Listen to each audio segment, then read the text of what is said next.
In front of me is REALME Narzo 35G, and let me show you how to activate developer mode on this device. So at first let's unroll the list of all apps, go to settings then, and mark about phone. Now click on version and 7 times hit build number. And as you can see, from now on you are a developer. So let's go back, and now you can find this unlocked developer panel under additional settings.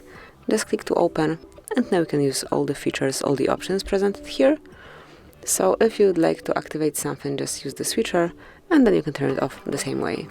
Then whenever you would like to turn developer options off, just unmark the switcher, and as you can see, it is no longer active, and it's also no longer in additional settings, so it disappeared. And that would be all. This is it. Thank you for watching. Please subscribe our channel and leave the thumbs up.